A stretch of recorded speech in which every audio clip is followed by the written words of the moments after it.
कैसे हैं आप? एक वक्त था जब अरबों के लिए इसराइल एक गाली हुआ करती थी। वो अपने मुंह से इसराइल का नाम तक लेना पसंद नहीं करते थे। उनकी अखबारात में भी उसे शैतान, दुश्मन और ज़ायनिस्ट एंटिटी जैसे नामों से लिखा जाता था। लेकिन आज का अरब बदल चुका है। आज अरब हुक्मरान इसराइल के साथ हाथ मिलाना चाहते हैं, दोस्ती करना चाहते हैं। कल जो उसे नक्शे से ही मिटाने की कस्में खाते थे, आज उन्हीं की औलादें उसी इसराइल के साथ सीक्रेट मीटिंग्स कर रही हैं। कई अरब ममालिक ने तो इसराइल को रिकॉग्नाइज भी कर लिया है, उसके साथ अपने रिलेशंस को नॉर्मलाइज भी कर चुके हैं, जिसके बाद अमेरिका और इसराइल की तरफ से उन पर बड़ी मेहरबानियां और नवाजिशें भी की जा चुकी हैं। लेकिन अरबों की ऐसी क्या मजबूरी है कि वो हर कीमत पर इसराइल को अपना दोस्त बनाना चाहते हैं? आइए जानते हैं इस वीडियो में। अरबों और इसराइल की नज़दीकियों की सबसे पहली और बड़ी वजह ऑयल है। दरअसल 1973 की बात है कि अरब इसराइल जंग चल रही थी, जिसे यौम किप्पुर वार कहा जाता है। उन दिनों सऊदी अरब के बादशाह शाह फैसल थे। शाह फैसल ने इस जंग के चलते एक ऐसा फैसला लिया जिसने पूरी दुनिया को हिलाकर रख दिया। शाह फैसल ने अमेरिका और यूरोप के कई मुल्कों का तेल बंद कर दिया, उन पर ऑयल एम्बार्गो डिक्लेयर कर दी। ऑयल एम्बार्गो के चलते अमेरिका में ऑयल रेशनिंग शुरू हो गई, यानी हर किसी को एक फिक्स्ड क्वांटिटी में पेट्रोल मिलने लगा, वो भी 4 गुना ज़्यादा प्राइस पर, जिसके चलते अमेरिका में इंडस्ट्रीज़ को ताले लग गए, इंजन्स बंद हो गए, लोग अपनी गाड़ियों को बीच सड़क में ही पार्क करके अपना प्रोटेस्ट रिकॉर्ड करवाने लगे। इसी ऑयल एम्बार्गो के बाद शाह फैसल को द किंग ऑफ ऑयल यानी तेल का बादशाह कहा जाने लगा। ये वो वक्त था जब सऊदी अरब ने पहली बार ऑयल को एज अ वेपन यूज़ किया था। लेकिन आज ना ही शाह फैसल है और ना ही शाह फैसल का वो वक्त चला गया। आज नई दुनिया है और इस नई दुनिया में अमेरिका सऊदी अरब के ऑयल पर डिपेंडेंट नहीं है, बल्कि आज अमेरिका दुनिया का सबसे बड़ा ऑयल प्रोड्यूसिंग कंट्री है और सिर्फ इतना ही नहीं, दुनिया का चौथा सबसे बड़ा ऑयल एक्सपोर्टर भी है। आज भी सऊदी अरब दुनिया का लार्जेस्ट ऑयल एक्सपोर्टर तो है, लेकिन अब ऑयल मार्केट में उसकी वो मोनोपोली नहीं रही। यहीं पर क्राउन प्रिंस मोहम्मद बिन सलमान का चैलेंज शुरू होता है।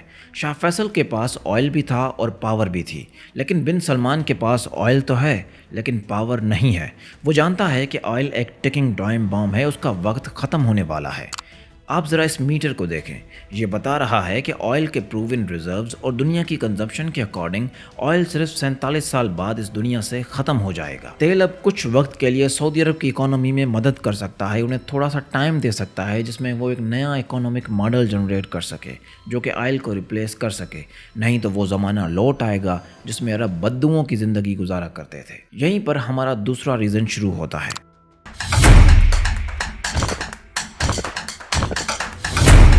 ऑयल की डिस्कवरी के बाद से अब तक अरब प्रिंसेस एक लेविश लाइफ स्टाइल जीते आए हैं, लेकिन अब उनके पास सिर्फ 2 ऑप्शन हैं। या तो वो अपनी पुरानी ज़िंदगी में लौट जाएं, जो कि नामुमकिन लगता है, या फिर वो एक नया इकोनॉमिक मॉडल तलाश करें जो ऑयल को रिप्लेस कर सके।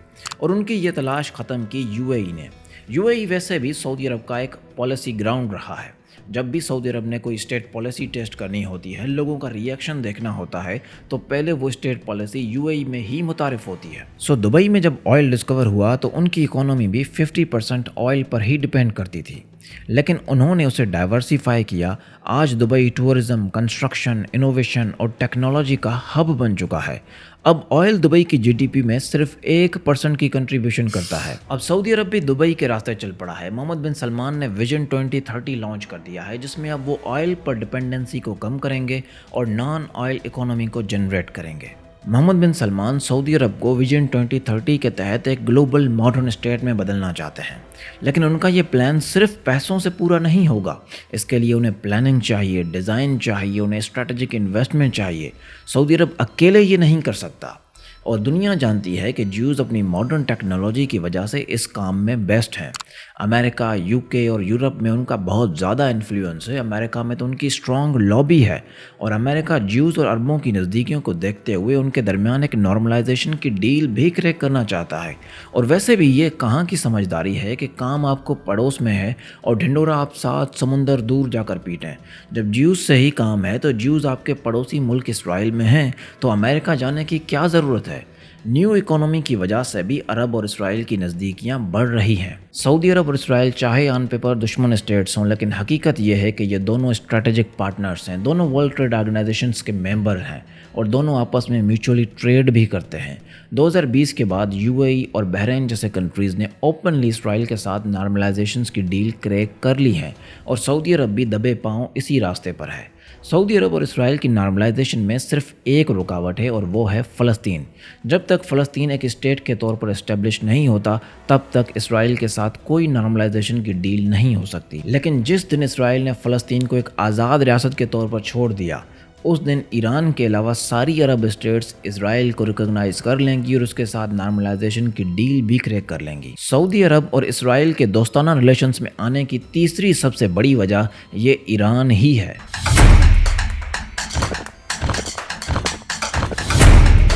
आपने ये कहावत तो सुन ही रखी होगी कि दुश्मन का दुश्मन दोस्त होता है।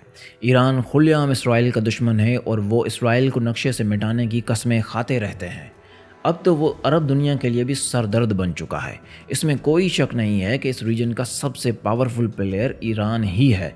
यूएस और यूरोप की इतनी सैंक्शंस के बावजूद भी वो सर्वाइव कर रहा है। इससे उसकी सख्त जान का अंदाज़ा लगाया जा सकता है। प्रॉक्सी मिलिशियाज जैसे हुथीज़, हिजबुल्लाह और हमास, ये सब ईरानियन प्रॉक्सीज़ हैं जो गल्फ़ कंट्रीज़ के लिए अब डायरेक्ट थ्रेट बन चुकी हैं। इसके अलावा सऊदी अरब को ईरान से ये खतरा है कि ईरान कभी भी स्ट्रेट ऑफ हॉर्मुज़ को बंद कर सकता है। स्ट्रेट ऑफ हॉर्मुज़ ये वही छोटा सा समुद्री रास्ता है जहाँ से सऊदी अरब का ज़्यादातर ऑयल एक्सपोर्ट होता है। आप इन छोटे छोटे आइलैंड्स को देखें, ये ईरानियन टेरिटरी में आते हैं। ईरान कई बार सऊदी अरब को ये धमकी भी दे चुका है कि वो इस छोटे से समुद्री रास्ते स्ट्रेट ऑफ हॉर्मुज़ को बंद कर देगा। अगर ऐसा होता है तो दुनिया का 20% ऑयल फ्लो बंद हो जाएगा और सऊदी अरब की इकोनॉमी कोलैप्स कर जाएगी। ईरान सऊदी अरब के लिए एक एग्जिस्टेंशियल थ्रेट तो बहरहाल है, लेकिन इसराइल भी ईरान के न्यूक्लियर एम्बिशंस और रीजनल एक्सपेंशनिज्म का सबसे बड़ा क्रिटिक है। इसी कॉमन एनिमिटी की वजह से दोनों कंट्रीज़ सऊदी अरब और इसराइल ईरान के अगेंस्ट एक ही कैंप में आ रहे हैं और इसी वजह से दोनों की नज़दीकियाँ बढ़ रही हैं।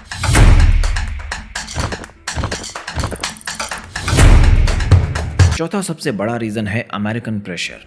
अमेरिका एक पपेट मास्टर है, वो अपने पपेट्स बनाता है, उनसे हुकूमतें करवाता है। अब्राहम अकॉर्ड किसने करवाए? अमेरिका ने।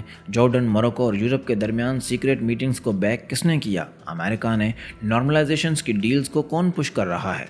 जाहिर सी बात है, अमेरिका ही कर रहा है। अरब इसराइल का मतलब है कि यहाँ पर जंगें कम होंगी, इसलिए अमेरिका अपने थोड़े से ही ट्रूप्स यहाँ पर डिप्लॉय कर सकता है और इसके बदले वो चाइना, रशिया और ईरान पर एक मजबूत चेक रख सकता है।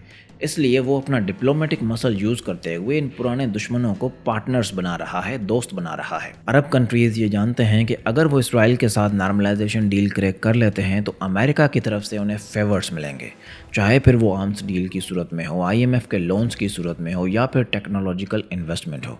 और दूसरा, सऊदी अरब भी पीसफुल न्यूक्लियर प्रोग्राम रन करना चाहता है जिसमें उसे अमेरिका की मदद दरकार है। और तीसरा, डोनाल्ड ट्रंप खुद को एक पीसफुल फिगर के तौर पर पेश कर रहा है ताकि नोबेल पीस प्राइज़ जीत सके। इन्हीं रीजंस की वजह से मिडिल ईस्टर्न कंट्रीज़ पर अमेरिकन प्रेशर है कि वो इसराइल के साथ नॉर्मलाइजेशन की डील क्रैक करें। आज हम ग्लोबल ऑर्डर को बदलते हुए देख रहे हैं, अलायंसेस बन रहे हैं, लॉयल्टीज़ शिफ्ट हो रही हैं, दुश्मन दोस्त बन रहे हैं। शायद हमें कुछ वक्त में एक नया मिडिल ईस्ट देखने को मिले जिसमें उसका मुस्तकबिल गोलियों से नहीं बल्कि बिजनेस डील से लिखा जाएगा। यहीं पर हमारा वीडियो ख़त्म होता है। मिलते हैं नेक्स्ट वीडियो में, तब तक अपना और अपने प्यारों का ख़ास ख्याल रखिए।